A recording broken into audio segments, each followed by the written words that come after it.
Uh-oh, Madam Chair, I think you're on mute. Good morning. Good morning. Yeah, I was on mute. Good morning, everyone. Good morning, fellow commissioners and also staff. Great to see everyone's beautiful face. Wanted to welcome you all of us to the Leon Williams San Diego County Human Relations Commission meeting for today, September the 20th, and we're going to convene. We're going to start with our call to order. And I've already done that. So now next roll call. All right, Commissioner Anaya. Here. Vice Chair Arton. Present. Good morning. Morning. Commissioner Kate Clark. Here. Commissioner Cinnamon Clark. Commissioner De Los Rios. Good morning here. Commissioner Desert. She let us know that she will be absent today. Commissioner Elliott Santos. Commissioner Elliott Santos. Commissioner Evans. Commissioner Farouk. Present. Commissioner Fowler. Good morning, present. Commissioner Garcias. Commissioner Griffin Jones. Commissioner Hassan let us know he was going to be absent. Commissioner Hodges. Commissioner Hodges. His bandwidth popped up as being really low. Got it. Thank you. Commissioner Ismail. Present. Good morning. Morning. Commissioner Corey. Present. Commissioner Legaspi. Commissioner Murray. Andrew, she also notified that she will not be here today. Oh, that's right. Thank you for that. Mhm. Commissioner Murray Ramirez. Chair Nash. Present. Commissioner Perez. Present. Good morning, all. Sheriff Ray. Oh, I'm sorry, Nadia, on behalf of Sheriff Ray. Present. Thank you. Commissioner Roberts. Yes, sir. Good to see everybody. District Attorney Summer Steffen. Present. Good morning. Morning. Commissioner Villaforte. Present. Right. We have quorum. Oh, and Andrew, I'm here, David Garcias. Oh, thank you, Commissioner Garcias. Andrew, I'm also here. Sorry, this is Kate Clark. All right, thank you, Commissioner. Awesome. Good.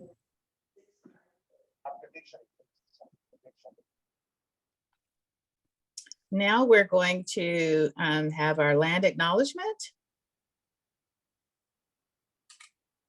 So our land acknowledgement in recognition of and respect for Indigenous peoples as traditional stewards of the land that we now call the County of San Diego. For millennia, the Kumeyaay people have been a part of this land. This land has nourished, healed, protected, and embraced them for many generations in a relationship of balance and harmony. As members of the San Diego community and inhabitants of the Ma'at-Ti-Pa'i Kumeyaay territory, we acknowledge this legacy. We promote this balance and harmony. We find inspiration from this land, the land of the Kumeyaay. Thank you. Now we're going to acknowledge our celebratory month. It's Hispanic Heritage Month, and our own Commissioner David Garcias will share some comments. Thank you, Chair Nash. So first, this is Hispanic Heritage Month. The slogan for this year is inclusivity for a stronger nation. Hispanic Heritage Month traditionally honors the cultures and contributions of both Hispanic and Latino Americans. Hispanic explorers first reached the shores of California in the 1500s when California was on the fringes of the Spanish Empire. By the 19th century, Californians owned huge land grants, and California was a part of the United States of Mexico. From the time to the present, Hispanic Californians have been amongst the largest culture groups in the state. Some of the history of Hispanic Americans in California grew from our cultural traditions and our familia, but was also shaped by the challenges such as racism towards Hispanics in our communities, the Baceros program, the exploitation of farm workers, and the labor struggles, the Chicano civil rights movement, and La Raza, which also resulted in explosion of cultural art. As of the 2020 census, Hispanics and Latinos of any race were 39.4% of the state population, making it the largest ethnicity in the state of California. So during Latino Heritage Month, we honor and celebrate the immeasurable contributions and unique stories of Latinos, California's largest ethnic group. Californians know that our strength and prosperity lie in our state's diversity, including 15.6 million Latino Americans with roots that can be traced across the Americas, indigenous communities of Latin America and Africa, and beyond. Our Latino community has always been and will always be deeply rooted in California's history, identity, and success.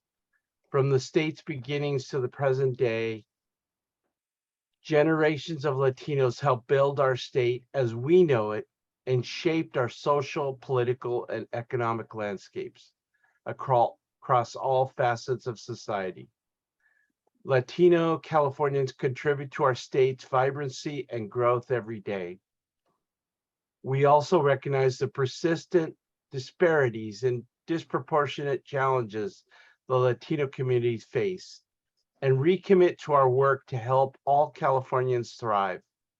Our state has made historic strides to expand access to healthcare coverage, advance major investments, and affordable housing, and provide unprecedented relief for Californians hit hardest by the pandemic, among other targeted groups. With bold action and inclusive policies to expand opportunity across the board, push back against forces of hate, and advance our collective progress, California will continue to lead the march towards equality and prosperity for all. Throughout the year, but especially during Latino Heritage Month, let us lift up the past, present, and future contributions of Latinos to our California story. Thank you. Thank you, Commissioner Garcia. That was wonderful. Now we're going to move to agenda item 5, teleconferencing meeting option pursuant to Government Code Section 54953E. And Madam Chair, this is our standing motion that we need to vote on to make sure we can teleconference every month as an option. I move we accept the motion. I second the motion. Okay, and I'll just read the motion out loud for the record. Pursuant to Government Code Section 54953E3, a motion to ratify the chair's previous determination letters, bind on behalf of itself and all committees. The commission has considered the circumstances of the state of emergency and state of local officials, continue to recommend measures to promote social distancing, and 3, direct the chair to review and make the required determinations as applicable to allow the commission to meet remotely at least every 30 days. So I'll call the roll. Commissioner Anaya? Before I vote, can I have a clarifying? I have a clarifying question. Does this, and I know we've done this several months, does this allow for hybrid meetings, the way this is written? So if we chose to meet and some folks decided to call in, are we allowed to based on this motion and the previous determination letters? It does, and feel free, County Council. I know we have County Council on the line, but last time we checked, it does allow for that. And I know later on in the meeting, we will be also bringing up in the staff updates the potential to have in-person meetings. Well, on that case, I vote aye if that's the case. Let's see, I can't see county council, but let's see, Sherry, did I get that right? You did, that's why I didn't jump in. Okay, It's okay. perfect. Thanks. All right, so I'll call the roll. Commissioner Naya, Aye. Vice Chair Arton, Aye. Commissioner Kate Clark, Aye. Commissioner Cinnamon Clark, Commissioner De Los Rios, Aye. Commissioner Desert, Commissioner Elliott Santos, Commissioner Evans, Commissioner Farouk, Aye. Commissioner Fowler, Aye. Mr. Garcia, Aye. Commissioner Griffin Jones, Commissioner Hussain, Commissioner Hodges, Aye. Commissioner Ismail, Aye. Commissioner Corey, Aye. Commissioner Legaspi, Commissioner Murray Ramirez, Chair Nash.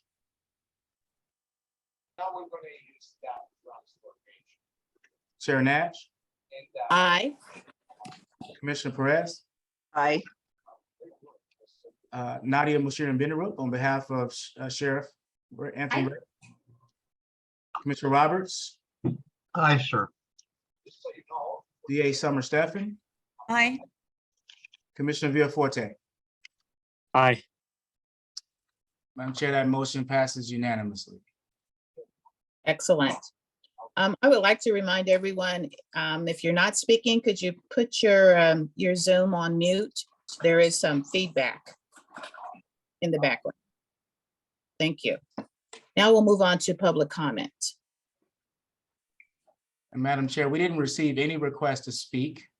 And I'm not seeing anyone as a member of the public with their hand raised, wishing to speak. Okay. Great. And we'll move on to our next item on the agenda, our CLRB annual report, and we would like to welcome our CLRB Chief Executive Officer, Paul Parker. Welcome. Good morning. Thank you, Chair Nash. Thank you all for the opportunity to present our 2021 annual report and our 2022 semi-annual report. So with that, I envision that this may take about 30 minutes, and hopefully that'll be sufficient amount of time for questions and whatnot. So I'm going to try to share my screen with hopes that that works. Can you see the screen? Are we good? Yes. All right. Okay, so for those of you that I presented to the HRC about 1.5 years ago, just about CLRB itself, right? So I'm not really going to go into too much detail. This first slide tells you what we do, but just as a reminder to folks who weren't here when I made the presentation before, the Citizens Law Enforcement Review Board has been around 32 years. It was voted in after an incident, after a death in custody up in Vista, and then after some concerns about some policing practices up in Vista. So in 1990, the voters voted CLRB in. We were tasked at the time with receiving and investigating any complaints about some specific categories.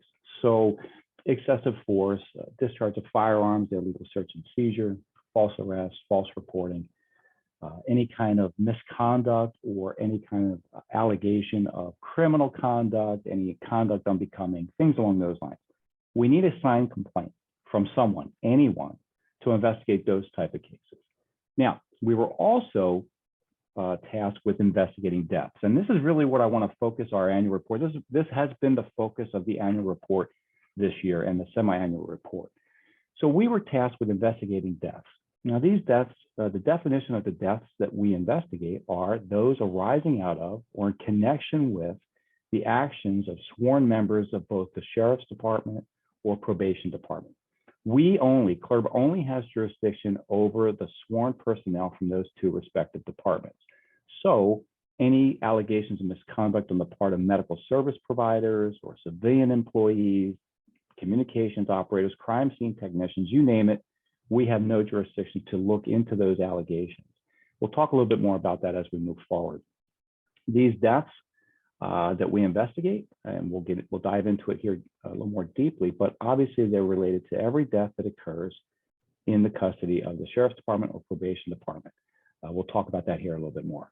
About 2 years ago, the Board of Supervisors, after George Floyd's murder, gave us, expanded our jurisdiction to include, without a signed complaint, to be able to investigate any use of force resulting in great bodily injury, any use of force at a protest or First Amendment protected event, and any discharge of firearm. So for example, if a deputy or probation officer actually discharges his firearm, but the person doesn't die or they miss or whatever, we can investigate those circumstances without a signed complaint. We are notified of deaths and these type of cases from the respective departments.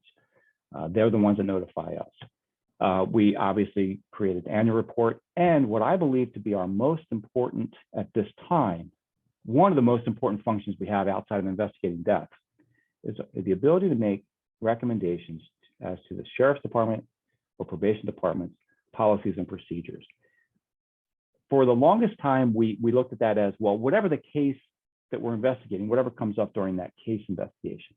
But I contend that the way it's written, we can look at any policy and procedure. It doesn't have to be case specific. And you'll find as we move forward in this annual report that we really kind of are doing the best we can to make these recommendations that are not necessarily case specific, but that are proactive and deal with the issues at hand current. So as far as our annual report, now this is an overview of just some statistical data, right? So as you can see, over the last 5 years, in 17, 18, 19, we averaged about 152 cases a year. That seemed to be where we were, but then COVID hit. And we contend that our caseload went down that 23% because there were less people in custody. There was less deputy initiated activity, we believe. I believe that's a true statement. But for whatever reason, our cases went down. But now, last year we went up to 130, and we'll talk about where we are this year. So we're coming back up, but that doesn't necessarily mean that incidents of misconduct have grown. It just means that there's more ability for that to happen, I think, just with the numbers being what they are. So this slide here, this is a breakdown. We look at basically 4 divisions, right? We look at the detention facilities, the Sheriff's Law Enforcement Services, because they do all the unincorporated, they patrol all the unincorporated areas, plus I believe 9 contract cities. So that's under Law Enforcement Services. Court Services Bureau, I think that's self-explanatory, and then Probation Department. These numbers in 2021 are fairly representative of what we've had for many years prior. The breakdown, it's usually about 50% patrol, usually 45, 48% detention. Probation's usually 2 or 3%. And Sheriff Court Services, we don't usually get much. You'll see that that's changed a little bit this year when we get into our semi-annual report, but that's the breakdown for last year. So as I said, I want to focus this. The whole point was to focus our annual report from 2021 and semi-annual 2022 on the deaths. I don't think there's anybody perhaps in this on this call that would think that believes that the deaths are not one of the top issues facing the county right now, if not the top issue facing the Sheriff's Department. So we wanted to really narrow in on this. So in 2021, there were 18 total. I apologize. There were 25 total deaths related that we investigated, and you'll see the breakdown on the screen right there. 72% of them, or 18, were from the Sheriff's detention facilities, and then 6 were from law enforcement, and 1 was a 16-year-old who died at the Kearney Mesa Juvenile Detention Facility. We don't know the cause or the manner of death yet on that specific death. But in reference to the other deaths, just so you're wondering, like, well, what about patrol? What's that mean? Why are there 6 deaths there? One of them was a traffic accident, which we'll talk about a little bit more in the, coming up. It was a pursuit, and the suspect vehicle ran a red light, collided with someone, and that person died. There was a drug-related death in patrol where they had contacted someone and that person subsequently died, became unresponsive while out at the scene. And there was one deputy involved shooting. So that's the breakdown for those. And then we'll talk a little bit more about the detention facility deaths. Real quickly, I want to, I'll talk about our independent study that we did in a little bit. So the breakdown again now for the jail deaths in 2021, in what facility did they occur? So almost every year, it's about 50% of the deaths occur at San Diego Central Jail. So out of the 18, you can see that's exactly what happened last year, 9. Vista has 5 and George Bailey with 3, and then Las Colinas had 1. And so that was last year's breakdown by facility. Now, what about the ethnicity? One of the things that we've also looked at are not necessarily, we look at the deaths in custody, and we'll talk a little bit more about drugs in the detention facilities. But one of the other things that we have focused on over the last year are allegations of racially disparate treatment on the part of the Sheriff's Department. And we'll talk about that here in a minute. So we wanted to break this down more to the ethnicity. And as you can see, out of the 18 folks who died in custody, I'm talking about in the detention facilities, half were white, 6% Black, 44% Latinx, and then 0 other. Okay, so when you look at the perspective of what's the breakdown as far as the county population with these, right? What does this mean? What do these numbers mean? And as you can see, the county population for Black is 5%, so 6% of the deaths last year. So it's on par. White was 47%, so 50%, so on par. Latinx, 44%, but the county population is 33%. So as you can see, there's more Latinx folks percentage-wise over and above their county population. One of the things I might have skipped over, but I want to make it very clear. I'm going to go back to this slide. I apologize, but one of the things I want to make sure this board or this commission understands, because I don't know if this has been relayed to you, but I had heard it put out in the public. These jail deaths, when I say jail deaths, it doesn't necessarily mean that these folks died in the jail proper. What it means is that that something happened to them while they were in the custody at the jail. And, many of them, some die in the jail, but some are transported to a hospital where they're still in custody and they're being treated for whatever the issue is, and they die. What I want to make clear is that it had been put out there that other counties, when you look at the data, when you look at the numbers, because we all have heard that the Sheriff's Department's rate of deaths are higher than other jurisdictions in the state. Our independent analysis indicated that the rate of unexplained, like unexpected is probably the best, unexpected deaths are highest in San Diego County with the other 12 or 13 counties we looked at. The rate of accidental overdose deaths are highest in San Diego County when you look at the other counties. But it's come up about hospitals. Well, if they die in a hospital, it's not counted. Other counties are not including hospital deaths in their reporting. That is simply not the case. From 2005 to 2020, there were about 2,100 over the 14 counties we studied, 2,100 in custody jail deaths. Out of those 2,100, 51% of them died in the hospital. So that, it's not just that other counties are not reporting them. That's not the case. So the Sheriff's Department reports them as well. It should be noted, to the Sheriff's Department credit, what they do not have to report as in custody deaths, but they have been over the last couple of months, 8 months, 9 months or so, are folks who are compassionately released from custody. Someone's in the jail, they go to a hospital, they are very, very sick or whatever, they're not going to recover. So they are compassionately released. They're no longer in custody. The Sheriff's Department does not have to report them, that death, to the state, but they have been, they are. So that they don't have to do, and they're doing it. to their credit. So I just wanted to make sure that's very clear about hospital and jail because there was some misinformation out there. So real quickly. So the manners of death. Now, manners of death are determined by the medical examiner's office. There are 5. And I'm not a medical examiner employee now. I don't pretend to be one now, but I have 20 some years of experience as chief investigators or assistant coroner or chief deputy in this line of work with thousands of death investigations that I've been privy to and participated in. So I can speak somewhat intelligently about the manners of death. So to be clear, natural deaths. A natural death is a death that occurs solely due to illness or injury or illness or some kind of disease process. That's it. Nothing else contributes to that death other than those natural causes. A suicide. A suicide is determined to be a suicide if the medical examiner believes that the actions that resulted in the death were purposeful with the intent to end one's life. Homicide.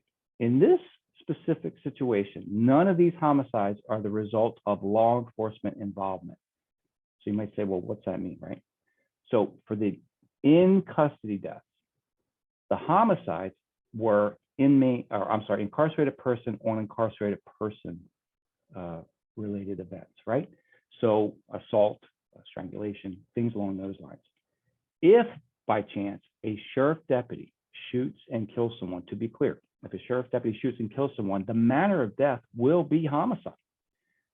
However, that does not mean criminal culpability. That does not mean that they were in any way that they're going to be charged or whatnot, or that they committed murder. It's not the same. It is a medical legal classification of basically a death at the hands of someone else, or more appropriately, as a result of an intentional volitional act meant to cause injury or harm. So I just want to make that clear. These homicides here are incarcerated person on incarcerated person. That's what they are. So these are the cases here for 2021. The one I left out is the most important one right now. Accident. Accident is an unintentional act that has resulted in death. So last year, 18 deaths. There were 2 homicides, both at San Diego Central Jail. One was blunt force trauma and one was strangulation. I'm sorry to talk about these kind of topics in our public forum, but this is what happened. So I'm going to be blunt about what happened. These suicides.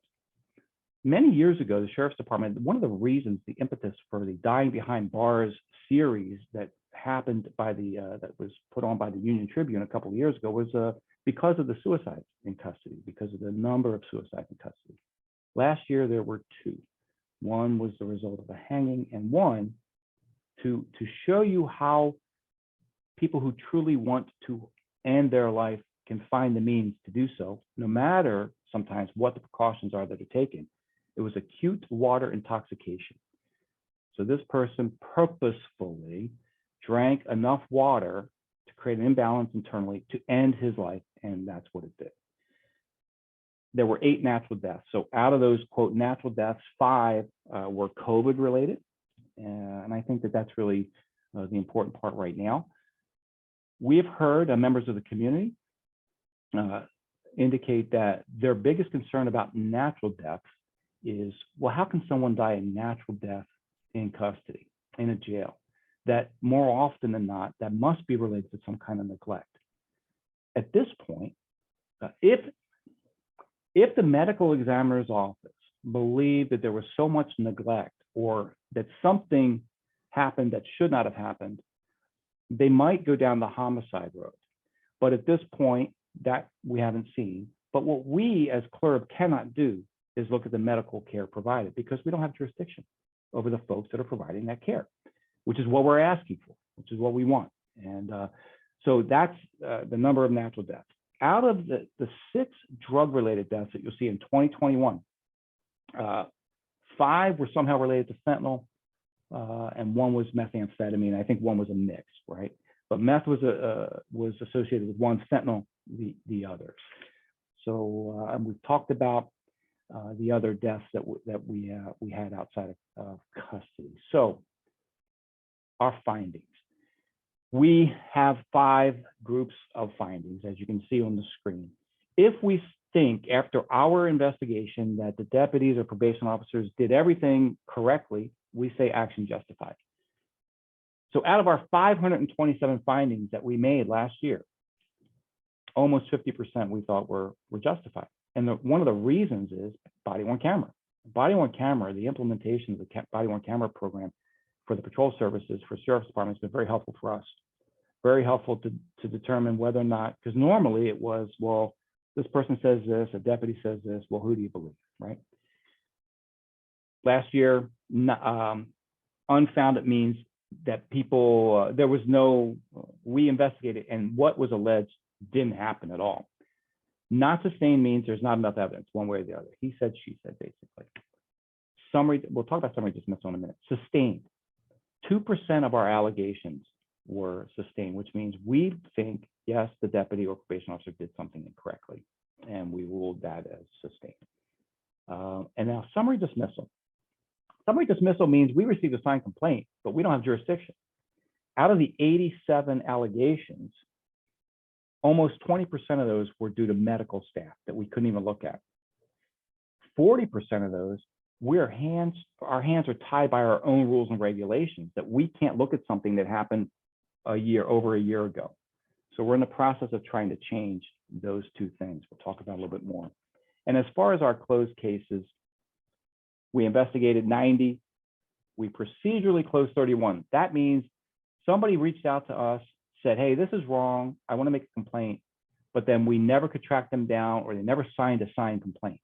Back in the day, like a couple of years ago, this was up at 45%. Our investigators have been very proactive in trying to go out to meet with the complainants where they are, whether they're in custody or whether they're, it doesn't matter where they are, to get the signatures so that we can move forward. But still, some folks are unable to be found after they initially reach out to us. So that's where we are with that. Now, as I mentioned earlier, our recommendations, the Sheriff's Department and Probation Department do not have to respond at all to our recommendations. They don't. We have the ability to make recommendations. Everything we do is advisory only. So I contend that we as CLRB are only as effective if CLRB is properly managed and has a good board and great support from county council, which we have now. I think we have all three of those things. You know, that's what I think, and support of the Board of Supervisors. That's wonderful. But quite frankly, even with all that, we can only be as effective as the departments allow us to be. We can make recommendations all day long. We can say, hey, we think this or that, and the department can say, nah, I don't think so. We're not gonna do it. So, to the department's credit, the sheriff and probation, we'll see here, they listen to us, and not only do they listen, they actually respond in writing publicly why they're going to accept our recommendation or why they're not. So, in 2021, we made 12 policy recommendations, 12 only.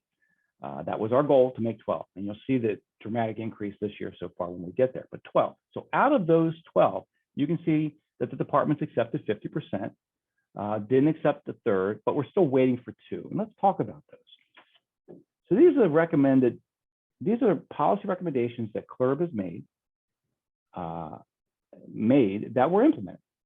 So professional and sanitary food service. There was an allegation that deputies were serving food to incarcerated persons with their feet, kicking the tray into the cell. The department indicated that's inappropriate, and we're going to change that. Planned cell extractions, they changed the verbiage for the cell extractions. Video system checks. One of the issues that we were having was sometimes the videos, as you'll find, and I know the sheriff himself would say that George Bailey's videos, not the best, need of upgrade. When Rock Mountain comes online, some of these things are going to happen. Some changes are going to be made. In addition to the Sheriff's Department rolling out a pilot program for body-worn camera in the facilities, which we're very, very excited about. Because the videos we have right now, the surveillance video, security video, there's no sound, and there's sometimes they're far away, and we really can't see what happened, right? But with BWC, we're excited about that. De-escalation. The department's de-escalation policy at the time was permissive, that the deputy may you do this de-escalation, these things. We recommended it should be shall, and they accepted that. So now de-escalation, they mandated shall occur. The next one's huge. I was told a couple of years ago when I was here as the executive officer a couple of years ago, and quite frankly, I left because I didn't think there was much we could do with the situation that was there at the time. So I was told many years ago, this is not going to happen. You're not going to be able to go to death scenes, even though our rules and regulations and our code indicate that we can do scene investigations. And there's a law now that was just passed that Sheriff Department oversight entities they're allowed to investigate as long as they don't obstruct. So the Sheriff's Department under, at the time, acting Sheriff Kelly Martinez, drafted an MOU. We signed it that allows me to go to these in custody deaths. And I can tell you that the Sheriff's Department, I've been to, I don't know, 13 or so since we signed this.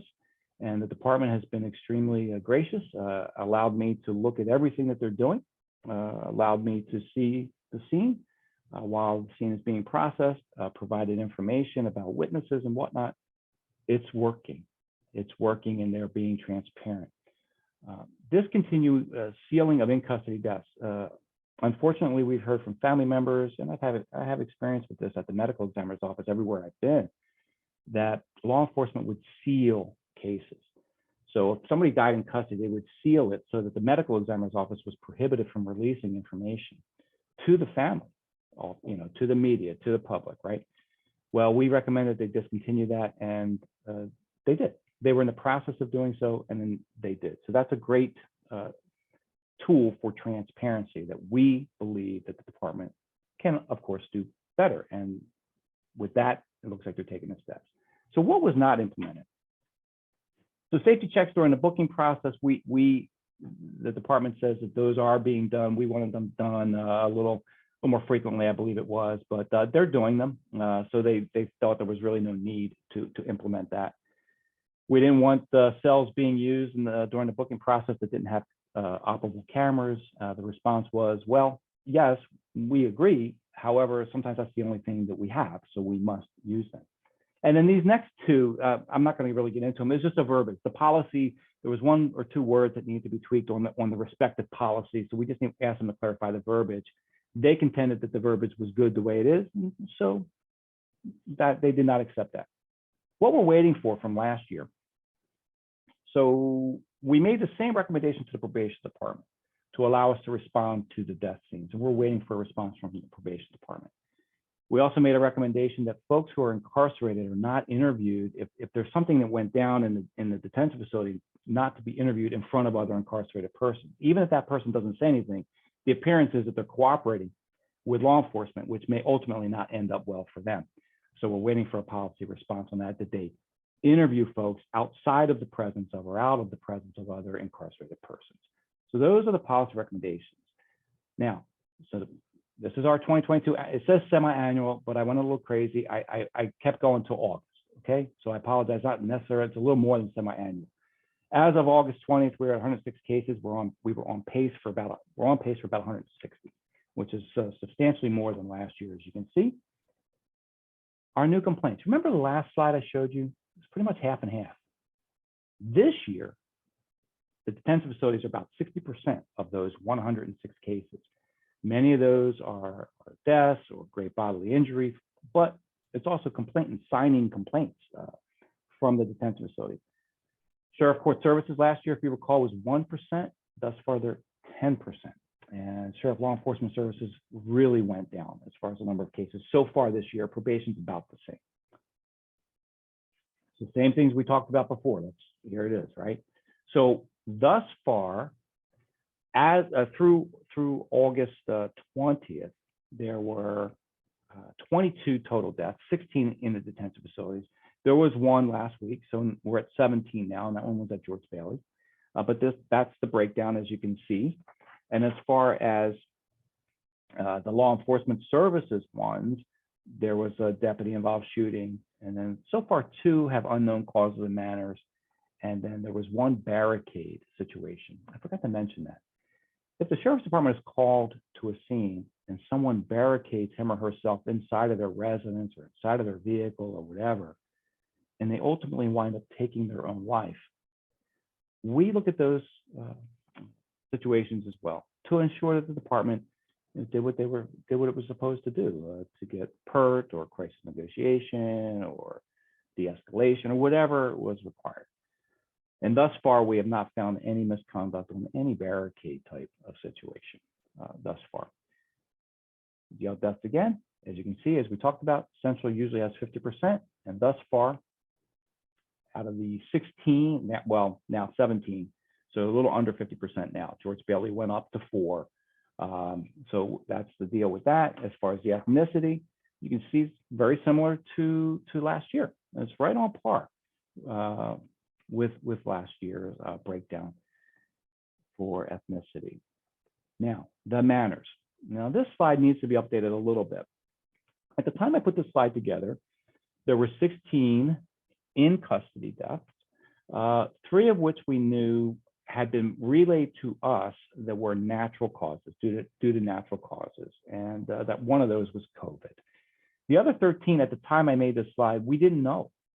We didn't know the cause or manner as determined by the medical examiner's office, keeping in mind that 5 of those were presented in July, so they're not going to be ready yet.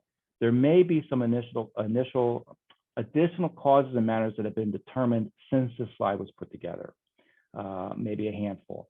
I don't have that information yet, but at the end of the year, we'll update our slide accordingly. But that's where we stand thus far. So as far as our findings, kind of the same as last year. Our sustain rate is going up a little bit, but everything else is the same. And as far as summary dismissals, again, we're looking at the fact that, 11% of those are medical, we don't have jurisdiction over, and 27, 28% are due to our rules and regulations hamstringing us. Closed cases, again, as you can see, going down, procedure to close again is only 28. One of the things I want to bring up, and I didn't bring up at the last slide, one area that was always mentioned by the former sheriff, at least the way I understood Sheriff Ford to say it, and I could be wrong, and I know Nadia's here and she may correct me if I'm wrong, but what I understood the sheriff to say back when he was a sheriff was that one of the reasons it's not fair to look at the number of deaths in San Diego County custody as opposed to other counties is because other counties have local detention facilities, right?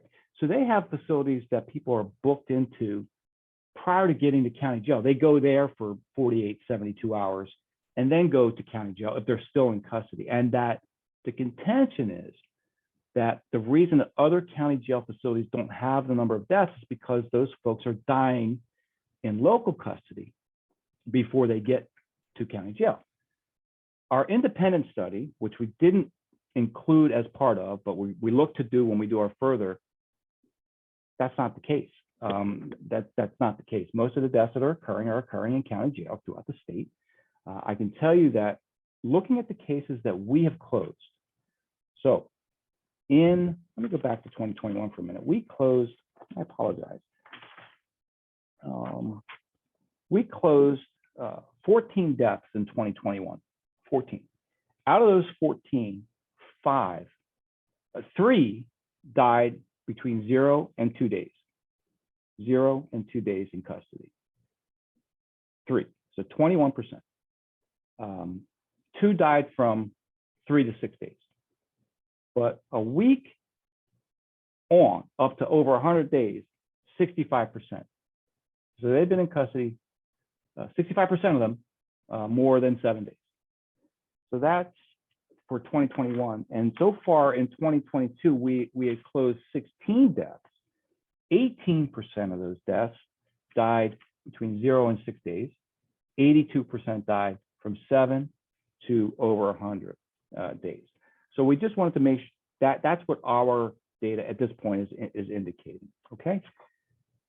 Next, our recommendations. Now, I mentioned we've done 26 now recommendations for this year as of August 20th, 26, because we're really trying to be proactive and really address the issues at hand. Out of those 26, as you can see, the departments both accepted 31%, didn't accept 34%, but we're still waiting for 35%. So let's talk about them.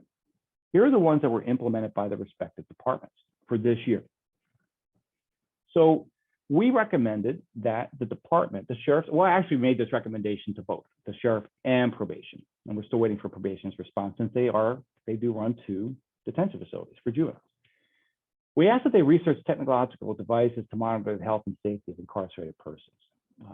Specifically, I put in when I wrote it, to look at some type of wristband, maybe, Fitbit type of object. I mean, if you think about it, right, all of us who wear Apple Watches or Fitbits, I mean, it's our pulse, our respirators, everything's there, right? So there has to be a way that folks could be identified much sooner if they're in some kind of medical distress by wearing some kind of device. There are at least 2 others, granted, much smaller entities throughout the state that have implemented these wristbands. The Sheriff's Department responded and said, yes. They didn't say they're going to do the wristband. What they said was, yes, we are of course going to research technological devices to monitor, and we're going to do everything we can to implement. So I'm including that as a yes, it's an implemented recommendation. At this point, again, there's nothing that, to my knowledge, that has been implemented, but we contend that the technology exists and that should be used. So that was the research technological device. They said yes, incorporate those technological devices to identify the folks in medical distress. They said yes, that they're going to do that. So that's very positive. We're hoping to see something hopefully soon, right? One of the things we heard from families was that they were not being communicated. Families of folks who have died in custody, not being communicated with. So we asked that they strengthen their family liaison protocol to include a briefing at the end, at minimum, keep the families in the loop. The department says that they are communicating, that they have been, but they did strengthen their liaison protocol. We recommended that the Sheriff's Department make naloxone readily available to incarcerated persons, and they did. So far, my understanding is, and Nadi, correct me, my understanding is that may have already saved 1 life. I could be wrong, but that's what I had heard. Then we also asked that they educate the incarcerated persons on opioid overdose, naloxone administration, and CPR, which they're doing. These things were apparently in process before we made the recommendation, but they implemented it, and then they responded positively to it. Update fentanyl canine policy to include sniffing of all persons entering and present in detention facilities to include staff. The Sheriff's Department said yes. We said shall or must or will. I mean, it was a definitive. It must happen. The department responded and said, yes, we will do this. We will implement that. They implemented as their policy that the canines may be used. Even though they knocked it from shall to may or must to may, we're saying, okay, they're implementing, they understand, they're taking what we said and at least saying they may do it. The option is there, okay? Implement it. One of the things it looks like the department has been doing, we did not know, which is why we made the recommendation, to implement pre-employment screening for bias.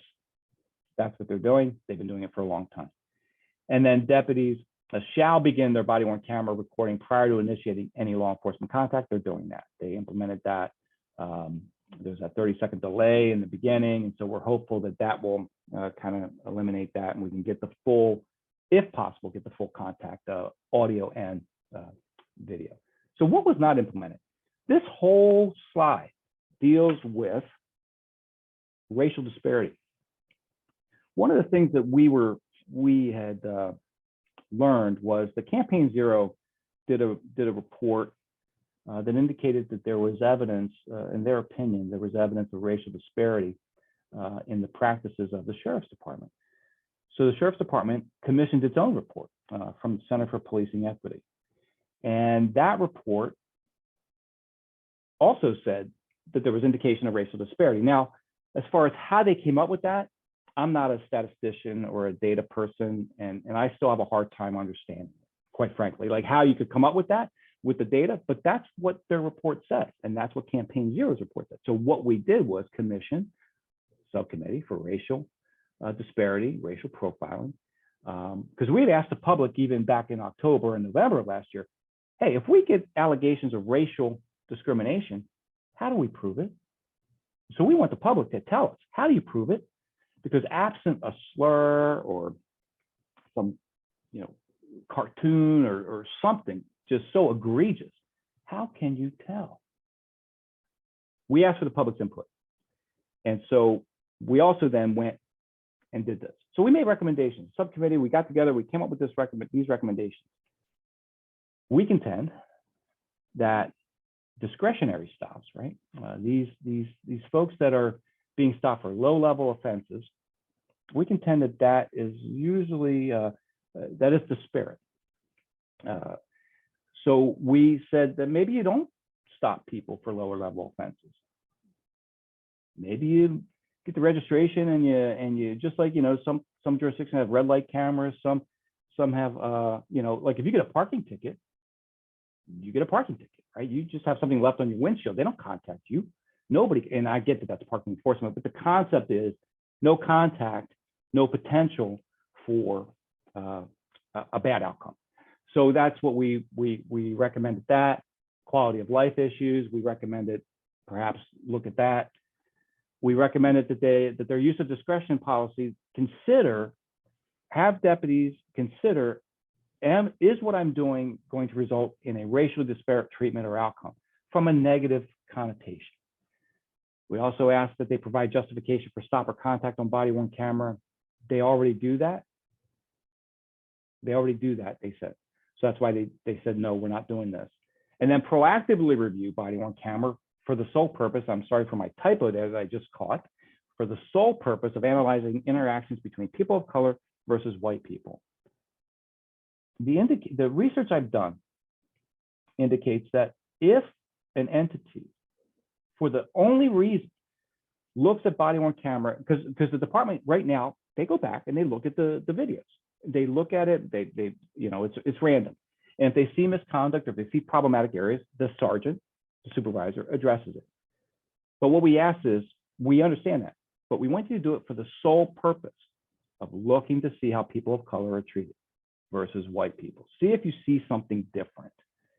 And so these 6 recommendations, all about racial disparity, were not implemented because either the department is already doing these things, or they believe that results in racial disparate treatment in and of itself to do what we recommended, that deputies are tasked with enforcing the law.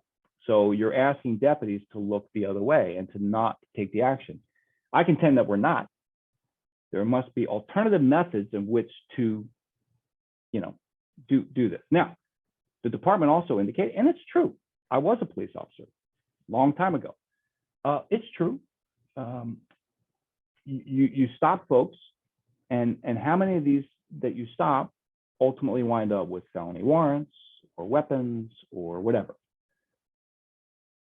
Oh, there's a percentage that do. And so the contention is you are stopping law enforcement from being proactive, from proactively protecting the public. So this is why these recommendations were not accepted.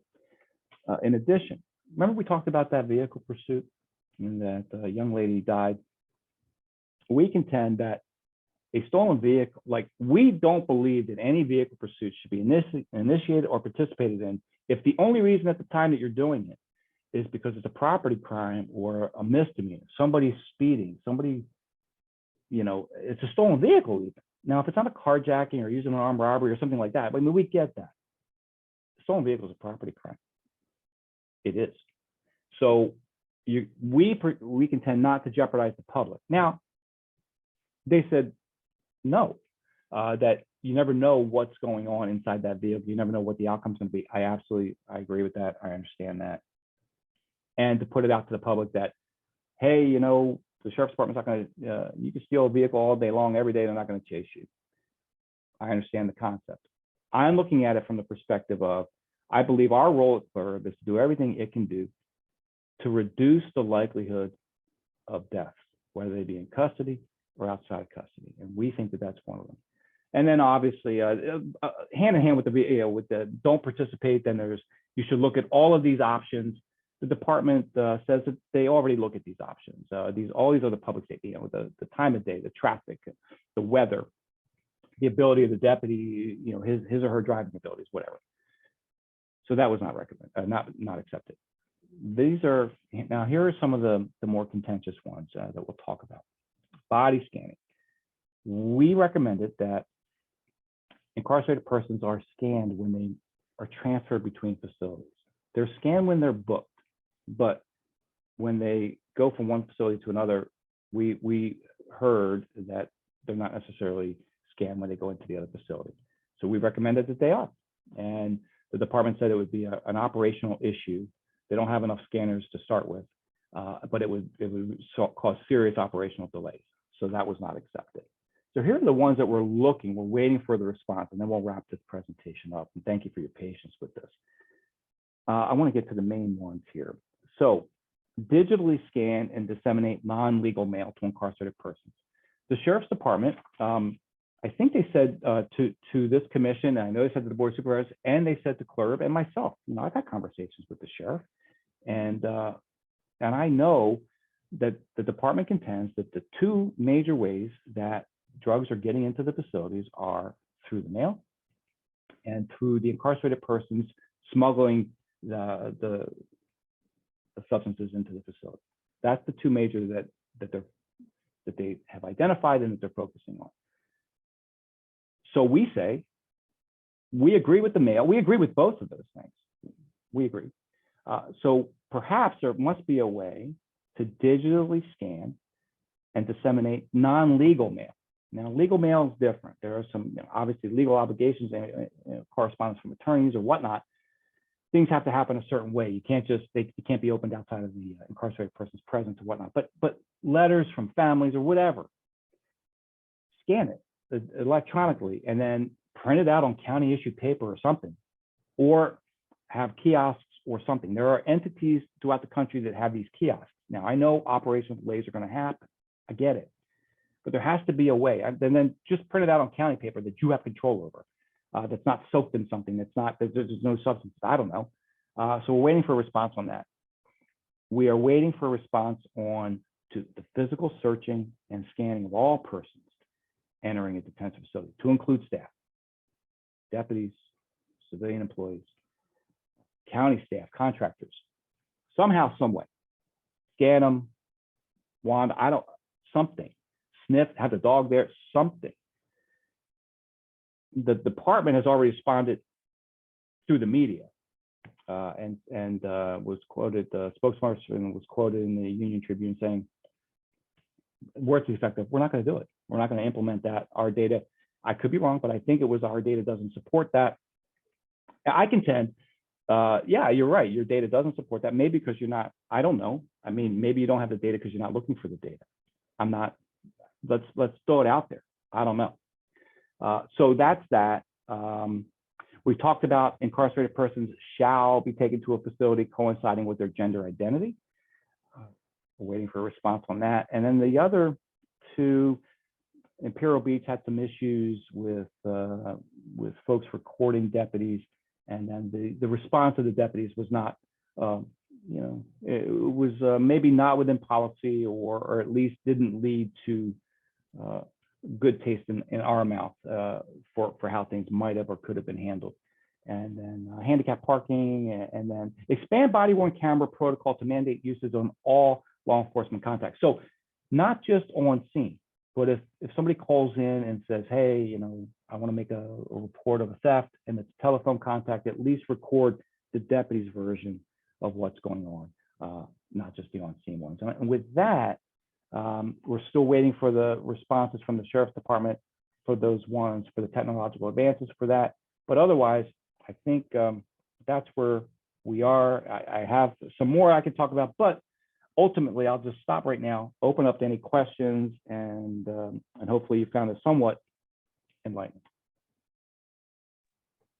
We have an hour left and we want to end on time. So let's entertain one or two questions. And there's so much information here to discuss.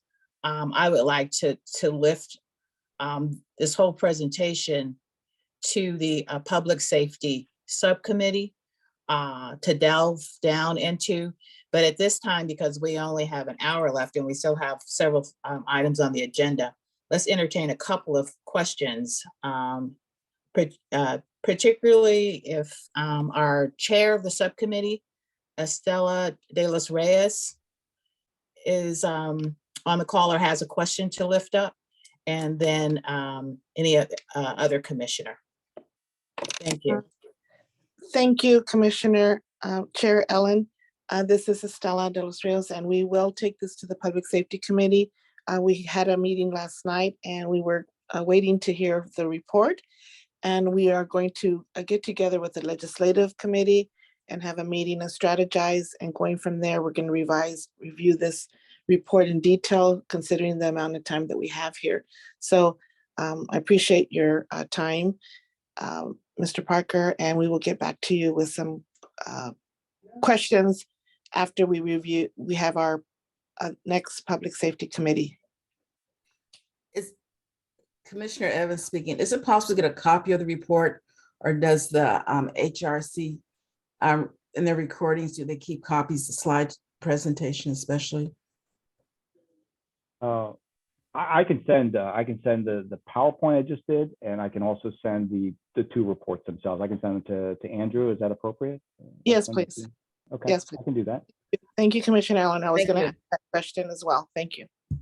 And these meetings are recorded as well, so and we'll make sure that everybody has a link to the YouTube site. You can see the meeting if you want to rewatch Paul's presentation. We also have Commissioner Garcia and Commissioner Roberts. Thank you. So I have two questions.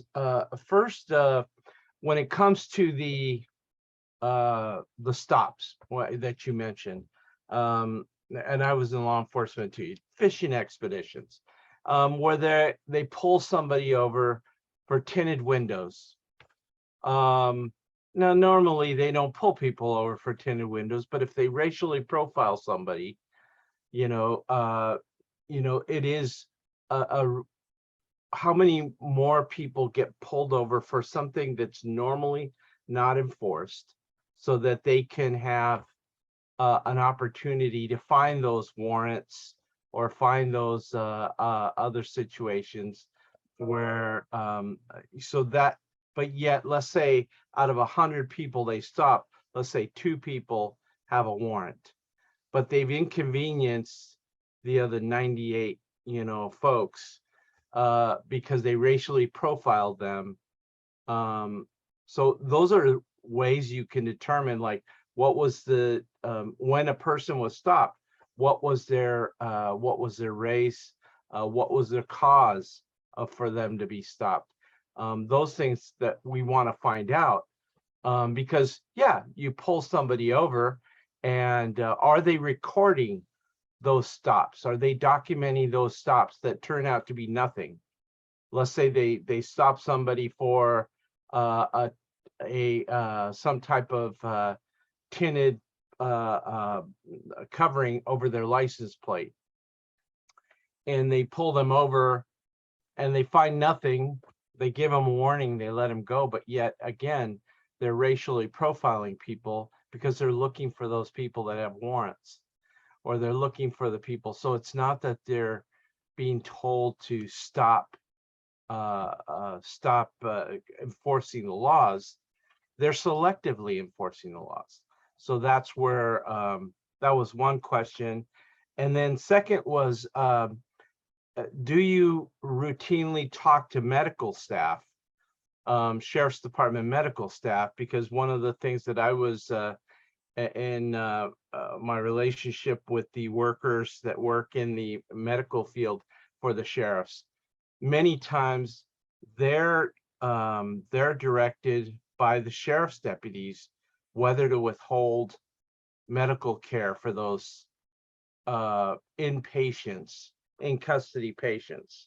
And I know there's a policy that says they're not supposed to, but the medical staff were complaining at the time that deputies were making medical decisions and directing the medical staff whether an in custody person needed treatment or not. And that is a problem where when somebody dies of natural causes, did they receive the treatment that they needed? Were there deputies that were interfering in the medical staff being able to do their job? And I know there was I think I've heard there was a high profile case where somebody was exhibiting signs of needing medical treatment, but they were told not to, and later that person died, and no one ever interviewed the medical staff. So I'm was kind of curious about that. So those are my two questions. I'll try and answer briefly. In reference to your first question, the Sheriff's Department, every law enforcement entity in the state is required to fill out racial identity and profiling information, it's RIPA data, for every contact that they have. And part of the information is to capture the perceived ethnicity of the person you are contacting. So for traffic stops or pedestrian stops or whatever, the deputy, the most relevant or most active deputy at that scene is required to fill out this Racial Identity and Profiling Act information. That is then subsequently the department then reports to the state, and the state compiles information and puts that out. Now, so I'll just leave it at that because there's more about that we're looking at, but I'll just leave it at that. There is an indication. I understand what you're talking about pretextual stops. I think any police officer will tell you, I mean, it's good policing. That's what they're going to say. It's good policing. You stop people. You find a reason to stop them because you're looking for something else. That's what any police officer is going to tell you, I would think. But then also, real quickly, there is a study, and I think some folks on the call know this. It's called, and I could be wrong, but it's a veil of darkness. Interestingly enough, there are studies out there that indicate that the disparity in race or perceived ethnicity during daylight hours skews to persons of color. But interestingly enough, at least according to this data in the study, that once it becomes dark out, it evens out. So why would that be, right? So that's the thought. Like if you can't really see the person you're stopping, maybe that's the reason. Who knows, right? I'm not saying that applies to the Sheriff's Department. I'm just talking in answer to your questions. Now, medical staff. Oh, but also you just say that I did hear that then it becomes the vehicle. What is the condition of the vehicle? They look at, are they going to pull over the Mercedes-Benz versus the Oldsmobile that's, has a few extra miles on it. So sorry. And these are the things we talked about. How do you prove that that's happening? How do you prove? So, but again, I don't want to take up a lot of time. Medical staff.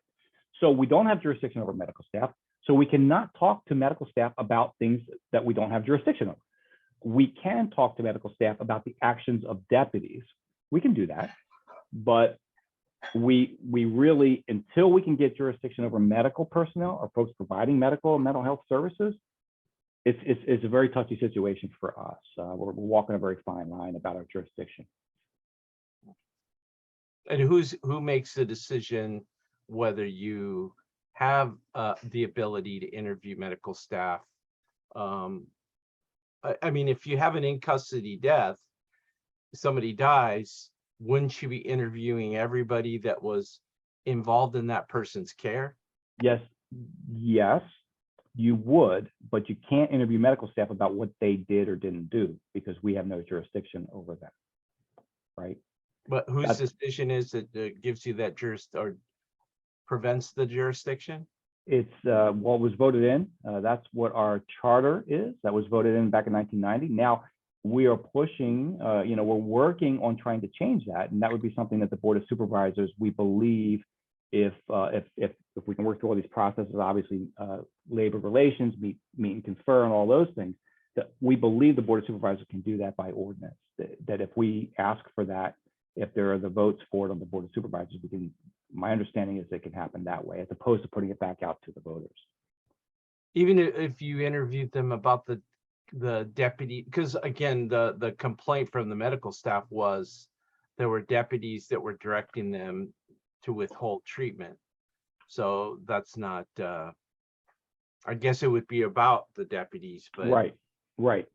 And that's something, again, we're hoping if we get the jurisdiction, it clears up any issues whatsoever. Because I don't want, the last thing I want to do is start doing things that are not in our jurisdiction. I want to play by the rules as much as I want to get to the bottom of things. Right now we're going to do what we can do to not cross any lines, and hopefully if we can get that jurisdiction, we can solve this problem rather easily.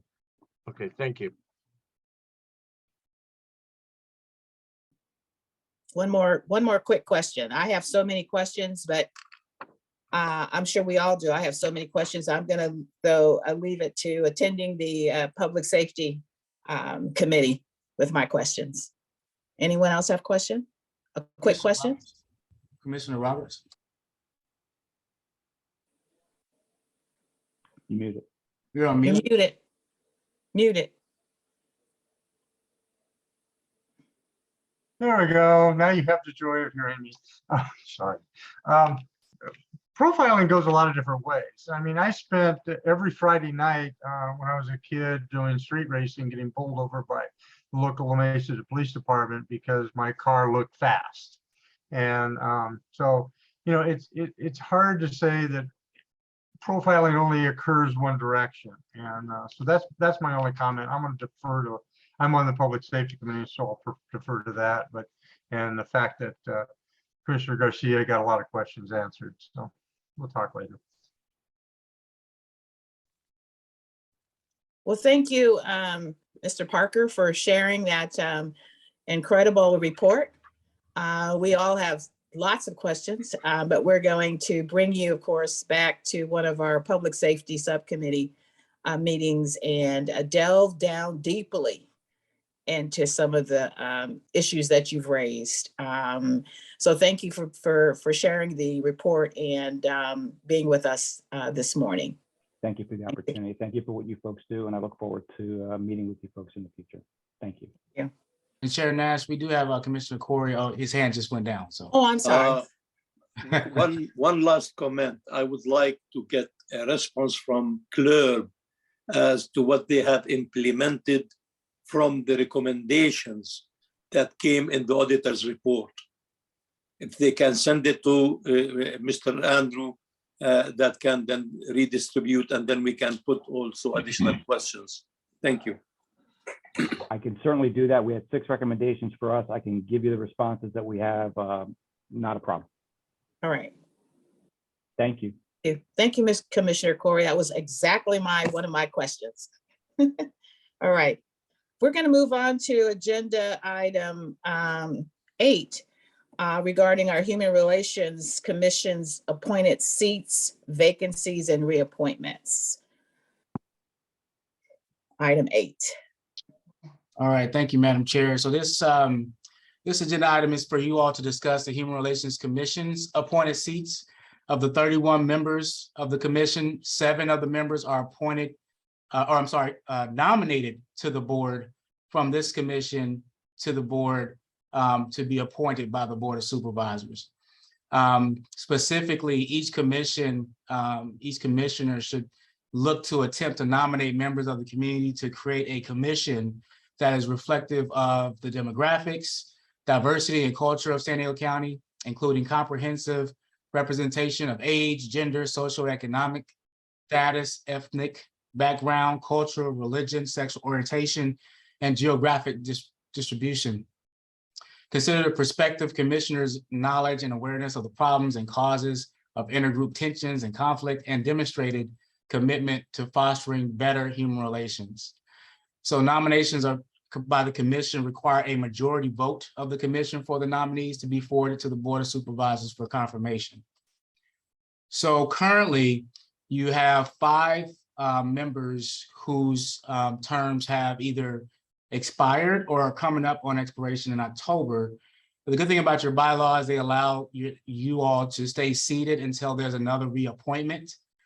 So that's why you see Estela de los Rios, who's still with us today. And you also have Julia Gaspi, Sarah Farouk, Pedro Anaya, George Corey.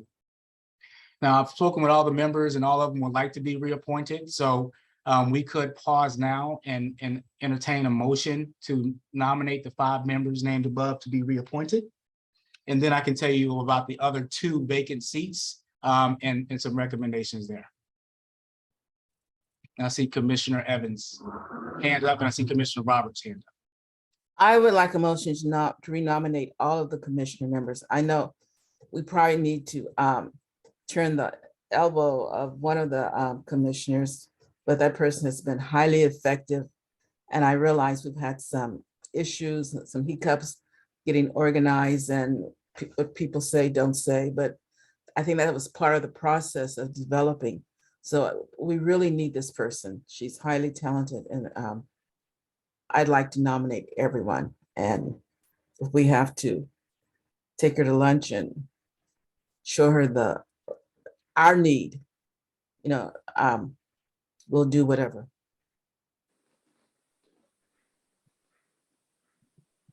Thank you.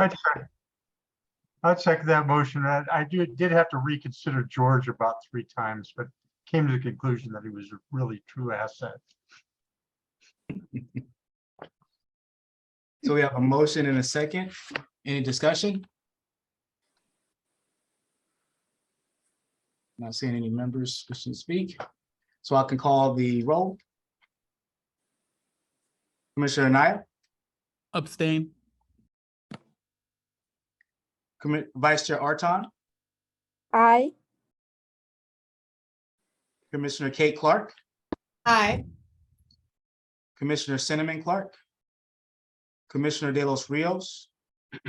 A question, do we have to abstain if we're on the slate, although we want to vote for our other commissioners?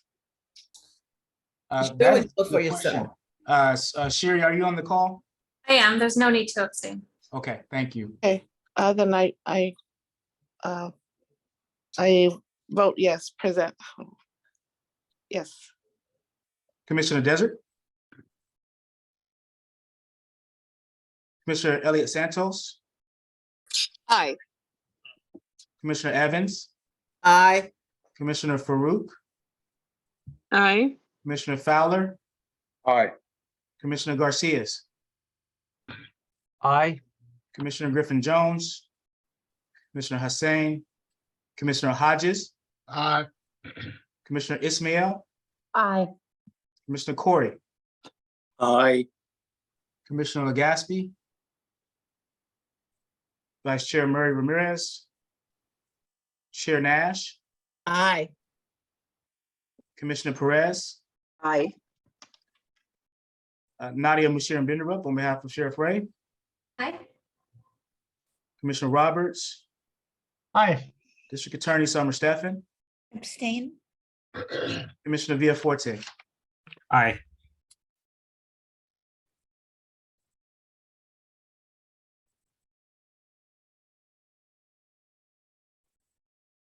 That motion passes, Madam Chair, with 16 ayes. So the next portion of this is to discuss the 2 remaining seats. So the 2 remaining seats that are vacant due to Tammy Gillies, who was formerly the president of the ADL, and Elena Perez after her term expires on October 13th. So in conversations with the Committee on Persons with Disabilities, they would like to request that one of the nominees be nominated by their committee. They would like to ensure that an advocate from their community be on the commission. And the second nominee would come from applications submitted and forwarded to this commission to vote on. And once we have the applications, we forward to the commission for your review prior to the following meeting, in which a formal vote would occur. We would need a motion to work with the Committee on Persons with Disabilities to forward a nomination that meets the HRC criteria for selection to the HRC for a vote. And we would also need a motion to move forward with our application process to recruit for the second vacant seat. But we also, just so you know, we have currently 8 applications in for review. 6 of them are youth seats and 2 of them are general seats. And I've also been working with the board offices, sent them emails yesterday so they could get their seats appointed, because those seats are also from their districts. So that being said, I'll pause there, see if there's discussion. And I see Commissioner Roberts, and I see Commissioner Corey. Commissioner Roberts here. So is the Committee on Persons with Disability requesting to replace one of our standing positions, or are they just offering to do a selection for us, which I'm not for? Yeah, they're offering to do a selection for you as they would like to make sure that somebody is from their community advocating on this commission. I would. One of your seats. I would make a motion that we not accept that we ask them to either propose to become one of the recommending bodies, or they just submit their applications with the rest of them with a recommendation on it.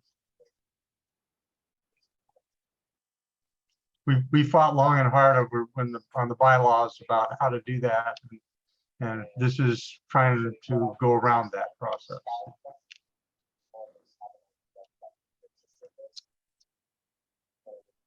Commissioner Court? My question was regarding Commissioner Perez. You said, was she asked to, if she wants to extend and she decided not to, or for reappointment, or was it what? What's the reason? Yes, Commissioner Perez notified us that she will not be being reappointed when her term expired I believe it was at the June meeting. So Commissioner Perez, I'm not sure if you're still on. Was that in writing? Yeah, I'm here. I'm sorry. I am here. And yes, that is correct. And I stated my reasons for that. I also sit representing Mana de San Diego.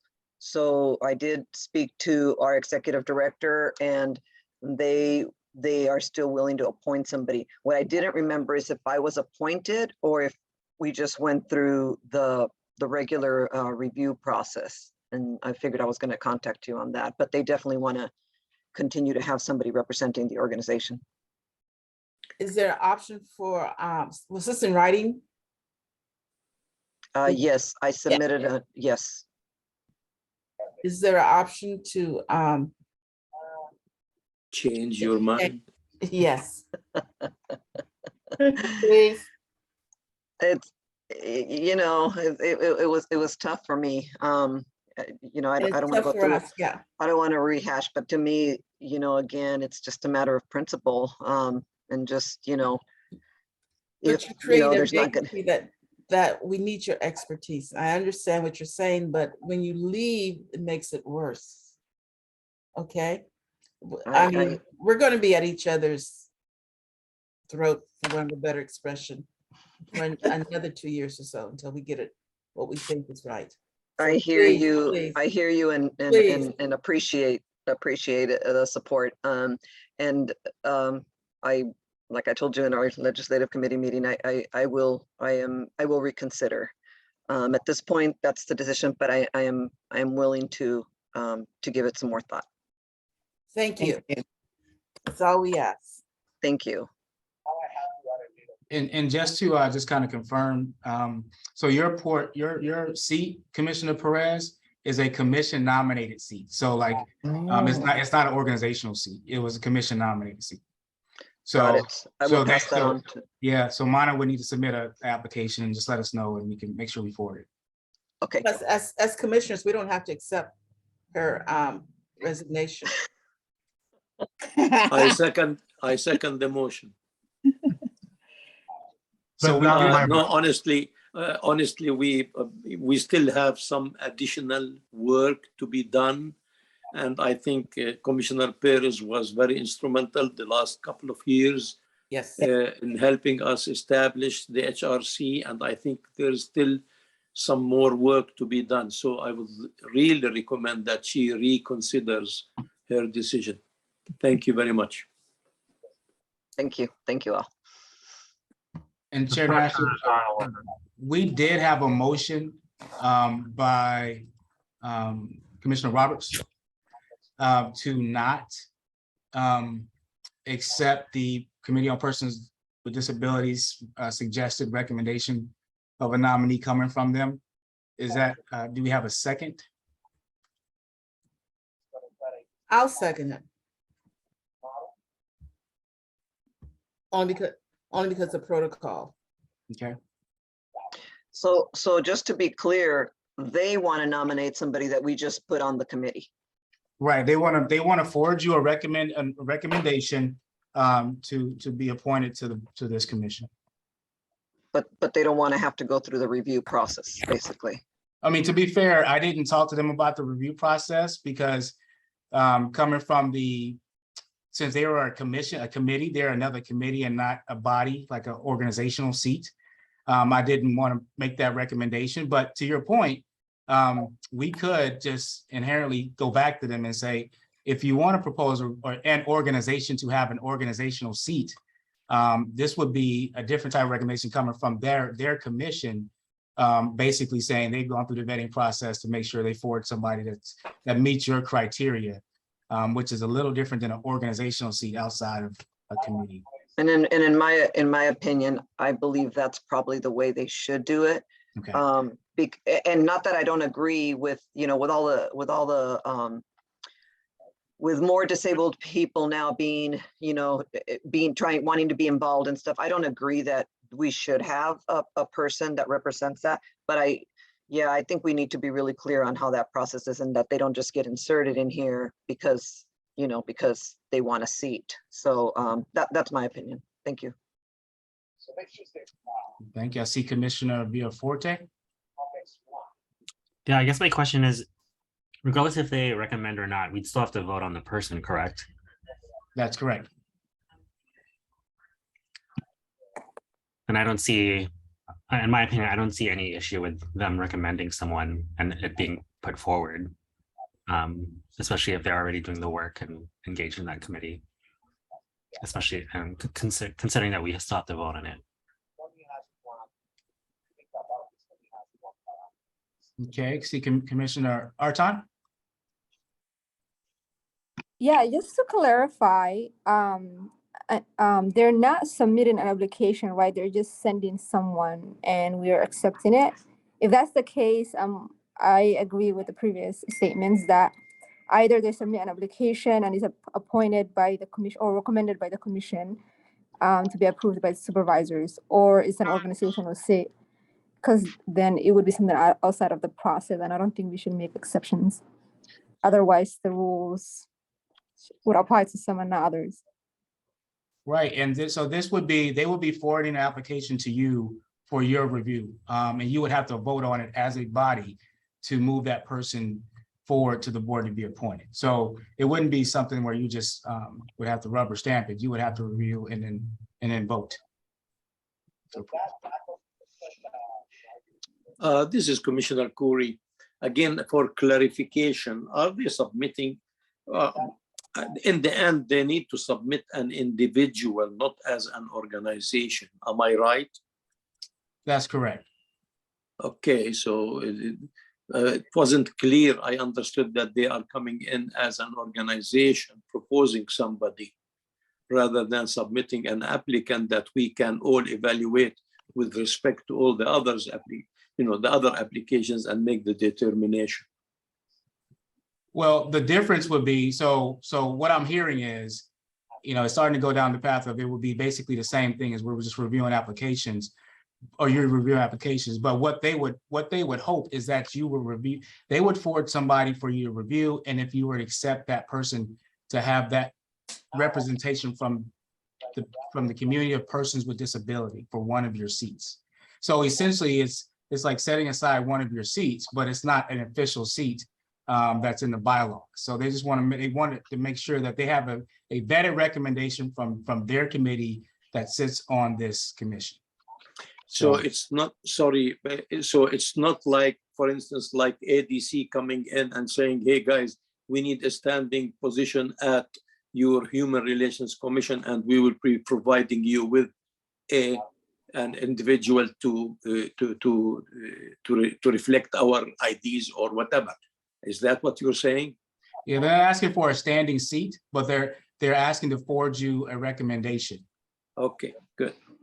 Can I clarify something on my motion? Or yes, it's Commissioner Roberts again. So I don't have any problem at all with them recommending a person, but then they get put into the pot of all the other applicants that we're considering in mass, because otherwise they'd be an organization making a recommendation, and so thereby like I said, we went back and forth on this a lot, and so we do have two categories. We have organizational people and we have individuals that we recommended to the group.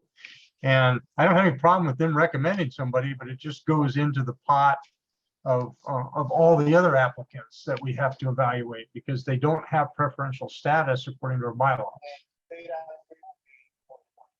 Okay, so I see Commissioner Farouk and I see Commissioner Arton and Commissioner Villaforte, but just want to repeat what your motion, I think, has been revised to be, is basically you want to make a motion to accept their recommended nominee to be going into the pot of applications that we're going to review collectively as a commission. Right, I can amend that motion, but what I want to make clear is that they are not given any additional weight because of the recommendation of that organization. Now, whether you mentally do or not is a different problem, but we as an organization cannot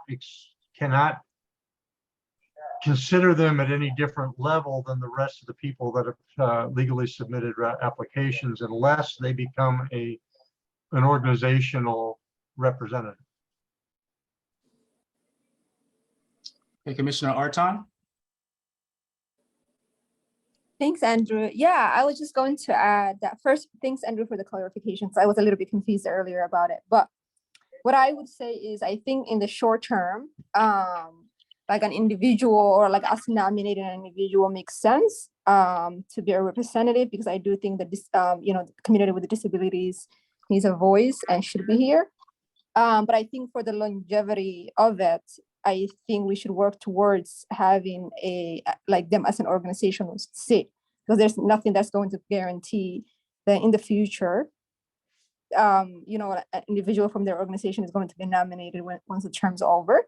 So I think we should keep that in mind and maybe push them towards that side as well, of like, working towards having an organizational seat.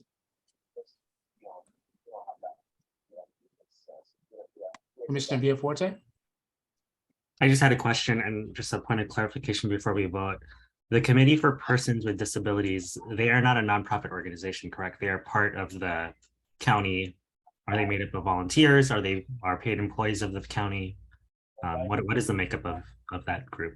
Yeah, they're one of the county's boards and commissions similar to this body. So they're made up of all volunteers. Thank you. Chair Nash? Yeah, thanks for all the comments. I had some questions. Number one, the first question I have is the current composition of the commission could include persons of disabilities, making an assumption. It could or could not. I'm making that assumption based on the definition of persons of disabilities. First of all, that's one question and comment that I have when I think through this process.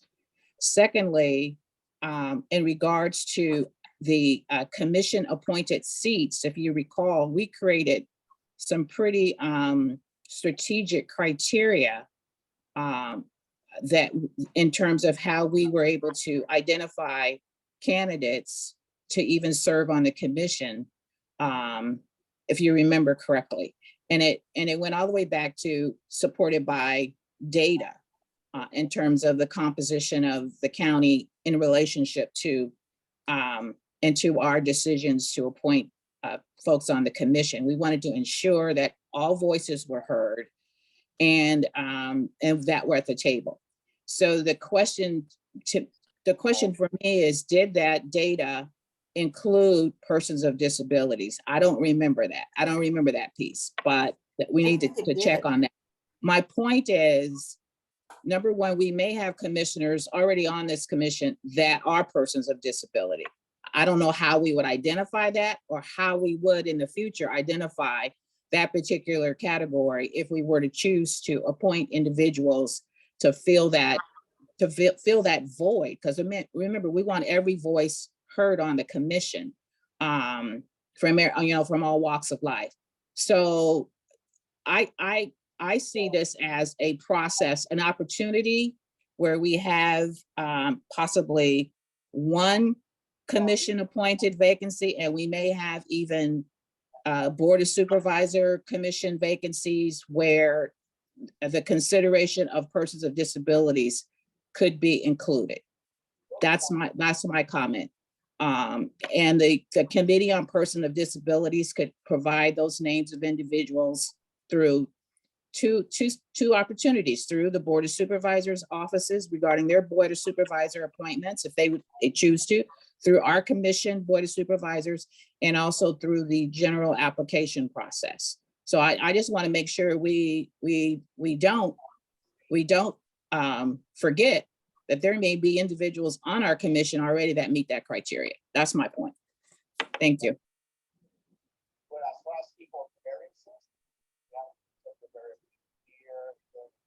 Vice Chair Arton? Yeah, Andrew, I have a quick question. Following up on Commissioner Fuerte's great question. I know that nonprofit organizations can have organizational seats, but can other commissions and committees have organizational seats on this commission? Is that something that's allowed? I think it just would have to be something added to the bylaws. I've been in other organizations, like for example, City of Chula Vista, and they have certain other committee seats that are inherent to their other commissions. But I would definitely want to lean on county council to confirm or deny what I just said. Yeah, that's correct. It would just be an amendment to the bylaws to add the additional organization. All right, thanks, Sherry. Or Commissioner Roberts again, or we do have a process in there to replace other community groups. And, you know, so that they could apply to become another community group to offset or to remove one of the existing ones. So, because we do have I believe it's 7 seats that are assigned to community groups. And they could become one of those community groups if they petitioned us and asked to be added. That's correct. We do have that process in the bylaws, and I do see District Attorney Summer stepping your hands up. Hello. I'm just thinking that I'm pretty sure that when we had a mission, it included disabilities. I think I suggested we add it because hate crimes includes race, ethnicity, sexual orientation, and identity, and also disability. I just feel like as an inclusive body, we should welcome anybody making any nomination, and then the commissioners will consider it and consider whether that person nominated is a gap that we need to fill, or whether they're duplicative, or whether there is a more suitable choice. But I don't see how we return to somebody who's offering to nominate and say that we shouldn't let them nominate. It's just a name that would be considered and would meet our mission.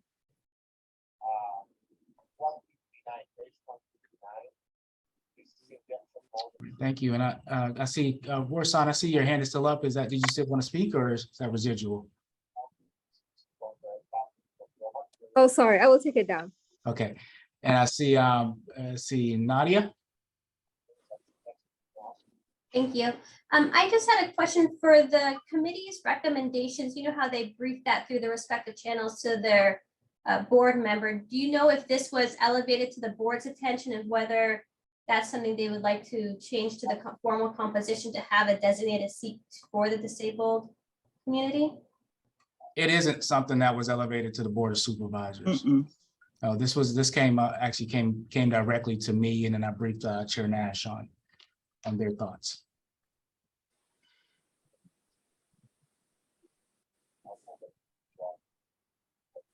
All right, not seeing any other hands. We do have a motion on the floor to accept the committees on persons with disabilities recommended nominee to be a part of the applications that we review collectively that are submitted to the Human Relations Commission. Is that correct, Commissioner Roberts?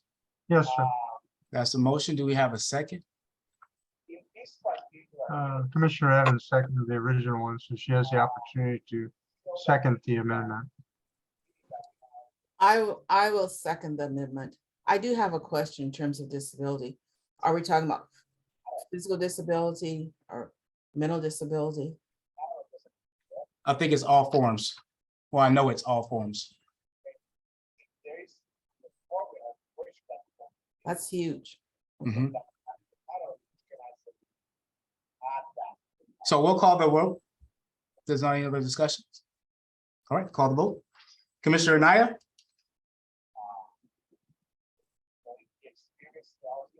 Commissioner Anaya? Vice Chair Arton? Aye. Commissioner Kate Clark? Aye. Commissioner Cinnamon Clark? Commissioner De Los Rios? Aye. Commissioner Elliott Santos? Aye. Commissioner Evans? Aye. Commissioner Farouk? Aye. Commissioner Fowler? Aye. Commissioner Garcias? Commissioner Garcias? Aye. Commissioner Griffin Jones? Commissioner Hodges? Aye. Commissioner Ismail? Aye. Commissioner Corey? Aye. Commissioner Legaspi? Commissioner Murray Ramirez? Chair Nash? I'm going to abstain. Commissioner Perez? Abstain. Nadia Mushiran Binderup on behalf of Sheriff Ray? Aye. Commissioner Roberts? Aye. District Attorney Summer Stephan? Aye. Commissioner Villaforte? Aye. Madam Chair, that motion passes. And what we'll do, Madam Chair, is I know there was discussion about the demographics of the commission. And we did that survey of the commission that probably needs to be redone so we can see what the demographics of the commission is. And we can go over the demographics of the region again, like we did previously, to talk about what the region's makeup is, and then how this commission could be reflected and what those potential gaps are for your discussion as you review the applications. Great. And I Thank you. see, I'm sorry, I see Commissioner Roberts' hand up. As a function of our board member membership, I also asked a couple months ago and just reiterated in an email that you were going to get a report of the commission members that have violated the rules for attendance, and so we could reconsider their activities, because they evidently aren't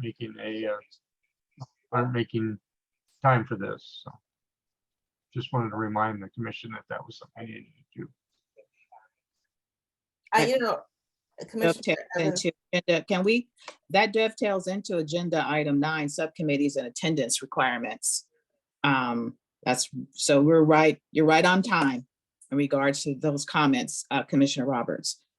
Can you give us the information, Andrew, on the status of our subcommittees and attendance requirements? Can I just get a quick minute to say something before we drop the previous item? So is there any plan to send the superintendents, the supervisors, an opportunity to discuss this, having this seat, this disabilities person seat as an organizational seat? Or we're just going to let them submit it, or we're just going to let them submit the application and fall with the rest? And the reason I ask is because I know I don't have to say, but that's the reason I abstained, because that's one thing for them to be nominated, and that we definitely take the recommendation along with the other applications. But I also do think it's important to have that representation. So I don't know if there's any plans then to give them the opportunity, the supervisors, an opportunity to organizationally name that seat, or we're just going to leave it at that. And Commissioner Perez, I believe, I forget what Commissioner spoke to it, but we did build that into the bylaws to review those organizational seats. And we haven't decided to do that this year yet, but this commission could definitely decide to put that on one of our future agendas to discuss organizational seats and make recommendations to the board. Okay. But that's definitely built into the bylaws. Okay, so it's in discussion, it's in the plans. Okay, yeah. Thank you. Yeah, and the chair, we can put it on the agenda, Chair Nash, on one of our future agendas if you like. Okay, please. Thank you. Great. Okay, let's go to we have 15 minutes. Let's go to our subcommittees and attendance requirements status. Okay, so Chair Nash, this agenda item came up because we're not making quorum in our subcommittees. And we Yeah. want to make sure that everybody's on the same page as far as the updated bylaws when it comes to the attendance requirements specifically. So Commissioner Roberts, you were speaking to broadly the HRC, I believe, but in addition to that, and we have been looking at all of the attendance and the requirements and what that means as far as who might be removed. At the moment, we don't have anybody who has met the requirements for removal for the larger commission. However, for the subcommittees, starting today, we're going to make sure to really reinforce the bylaws and enforce the bylaws when it comes to the subcommittee. So we want everybody to know what the rules are as far as the attendance requirements that are on the screen. And this is what's specifically in our bylaws. So Article 5, Section D, an incumbent's unexcused absence from 3 regular meetings. An incumbent will be allowed 2 excused absences over the duration of the ad hoc committee or 2 excused absences per year for standing subcommittees. An excused absence will be granted if the incumbent provides a notice of absence to the staff at least 24 hours prior to the start of the meeting, except if there is an emergency. If the member meets the stated criteria, the member may be removed from the subcommittee and or ad hoc committee at the discretion of the subcommittee and or ad hoc subcommittee. Commissioner Evans, Yes, ma'am. I didn't realize this is going to be really a strict in terms of the number of excuses, like 3 and 2. I'm in a position where sometimes I don't know what's going to happen till the day before. Okay. And I realize I probably am guilty of missing some meetings. I think we need a little bit more likes, or members are going to have to resign from subcommittees. And I would agree with that, Commissioner Evans. We've been having significant problems making quorum for a lot of our subcommittees. And I really do want to challenge our HRC members to take a look and see if they are okay, because I know your schedules are very busy. So if you don't have the time, feel free to let us know and we can definitely remove you or have somebody else. Because I also know a lot of the same folks are on a lot of the subcommittees. So it might be opportunity to kind of share some of the wealth and allow some folks who haven't participated in subcommittees to jump on. But the problem is, for example, with our award subcommittee, we haven't met all year, right? Because we haven't been able to make quorum, and that's coming up in December. So we got to make a decision whether we're going to have the awards because we haven't had an opportunity to meet. So, Commissioner Roberts. Oh, I changed my mind. Commissioner Artop. Yeah, thanks, Andrew. First, I know that I have missed some meetings in the past few months. I apologize. I know that I let staff know and the chair, but I started school and my schedule drastically changed. So I do want to apologize to my fellow commissioners. With that said, I'm hoping that the subcommittees are willing to navigate rescheduling or like finding a different time just so we can make those meetings as well. But I do want to apologize for missing meetings. Thank you for that. And I also want to, let y'all know we very much appreciate and know that y'all are volunteers. Like, you're giving your time. You're not getting paid for this. So we definitely understand that and appreciate that and respect that. So, but we also want to make sure that we respect your time, and folks that do show up to the meetings and are able to make sure we can move some of these projects forward. Commissioner Perez. Yeah, I actually was just going to piggyback on what you said, but yeah, I don't think this item was meant to call anybody out or anything, but I do think that we have important issues to move forward. And, maybe people volunteer to several committees and, thinking they can handle it, but some committees are a little bit more busy than others and do require a little bit of homework. And so, yeah, if it's too much, then some of these items just sit if there's no quorum or if there's not enough people to, to pick up the work. So I think it's a matter of, each of us just really thinking through, you know, if we can really participate, and definitely working out a schedule with that subcommittee. If it works and, you know, you can rearrange a schedule, that's great. But I think the expectation is if we commit to a committee, then we have a responsibility and we should attend, or excuse ourselves from it.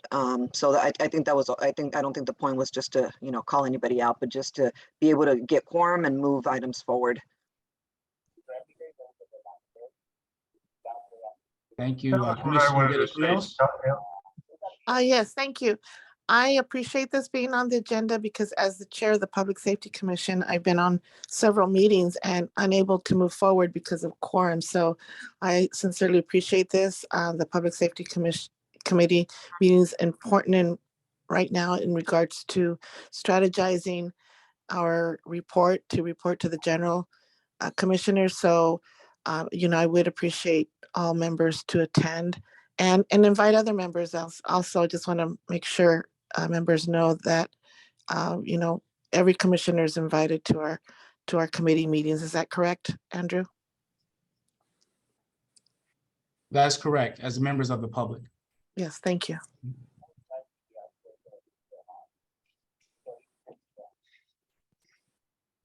And Commissioner Roberts, I did see your physical hand up. Did you still want to speak? Okay. No, it was very eloquently stated by Commissioner Perez. This is Chair Nash. I agree with everything that's been said in regards to our subcommittees. And one important piece is we all are volunteers. And one important piece is if you can't make a meeting, please let us know. That's really been the challenge. I'm not calling anyone out, but that's really been the challenge is lack of notice. And I appreciate those who do provide notice, but some of us, I just wanted to bring it to all of our attention to provide notice if you cannot attend the meeting. That's much appreciated. We can plan differently and plan accordingly. I pretty much attend all of the subcommittee meetings.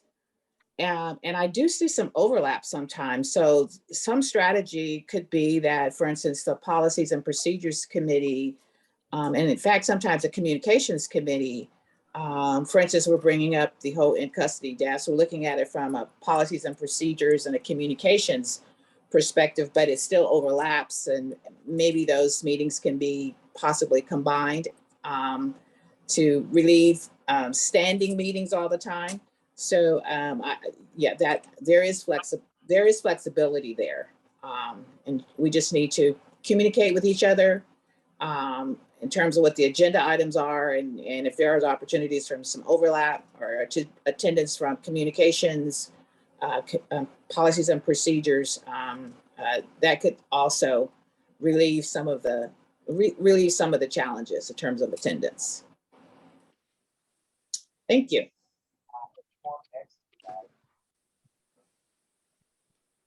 All right, thank you, Chair Nash. Are you ready to move to agenda item 10? Oh, yes, strategic plan next steps. Okay. So, and I'll be brief, but what I wanted to do was highlight just the fact that the strategic plan is out and some of our subcommittees are working on it. Our public safety subcommittee has done a good job or Janie before she went on maternity leave, pulling out the items that on the strategic plan that align with the public safety subcommittee. So the public safety subcommittee can work on those items. We're doing the same thing with the communication subcommittee. So this communication subcommittee can work on those items. But what I would recommend as a next step, Madam Chair, is to reconvene the strategic planning subcommittee to be responsible for implementing the remaining items on the strategic plan that don't necessarily fall within one of the already existing subcommittees. And what that could mean is the subcommittee would take on that work, or the subcommittee could recommend that work go to a different subcommittee to work on if it's relevant to the work that they're doing. So with that being said, Cindy Jones is here to provide you some support, who I would like her to come off camera if she can just say hi real quick, and I'll stop sharing her screen. There's Cindy, she's our new management fellow, who's our dedicated resource for the HRC. And maybe at the next meeting, I'll have her say a few words about herself so we have a little bit of time. But really lucky to have her. She's already been bringing a wealth of knowledge and information to us and support. So excited to have her here. But she's going to be responsible for helping be the legs to get your strategic plan implemented and support some of the work that you're doing. So what we'll do is we'll take a crack at pulling out all those items that we feel don't fall within an existing subcommittee, and we'll reconvene the strategic planning subcommittee and the folks who are already on that subcommittee.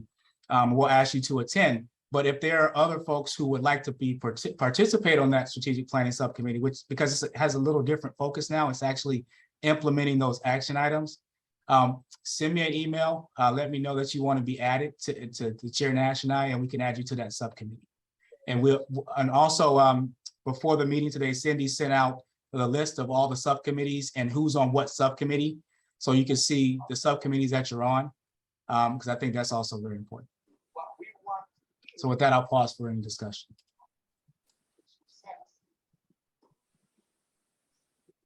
And I see Vice Chair Arton and Estela de los Rios hand up. Oh, sorry, I forgot to take mine down. Thanks. Commissioner de los Rios? Mine as well, my apologies. I'm trying to figure out how to take it down. Sorry about that. It won't go down. Oh my goodness. Okay. Yes. Let's move on to our next agenda item. I have lots to say about the strategic planning piece, but I will hold on all my notes to our strategic planning committee. I'm really excited about our plan. It's awesome. That's our to-do list. So let's get to work.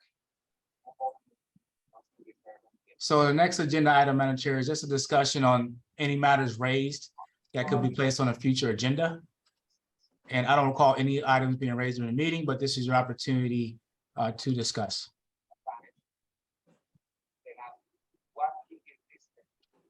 We've got 4 minutes. Why don't we move to Staff staff update? update? Let's do our staff updates. All right. All right, so staff updates. So Form 700s, if you haven't completed your Form 700s, please complete your Form 700s. If you have questions about that, feel free to reach out to us. We'll forward that to you. And also the chair would like to propose that we meet in person in the future soon. So I don't think we have time to discuss a potential date, but I think what we'll do is Chair Nash and I will sit down and discuss a future date, and that will be a hybrid meeting. We'll figure out how to make that a hybrid meeting, give people options. But I know Chair Nash wanted to pose that to everybody. And the last thing I just let you know is that we've been working with our purchasing and contracting team over the past few months to bring on board a consultant to help us move forward after the tumultuous summer that we've had with a lot of our conversations and discussions around our LGBTQ community and our Black clergy community, our clergy community in general. So we've been working with a consultant to bring on board. We did an RFP and we're in the final negotiation phase of that to bring on a consultant team. So we'll have a lot more information in the next month to really talk about how we move forward and how we begin to heal after some of the conversations and the work that we need to do in a broader community around our conversations we've had over the summer. So with that, those are my updates. Any other announcements? I just have an announcement that it's National Voter Registration Day. So please make sure you're registered to vote and your friends and families are registered to vote. Okay, if you have your friends and family vote, that means you get to vote twice or 3 times or 4 times. Okay, so please make sure you're registered. Thank you. This is Commissioner Khoury.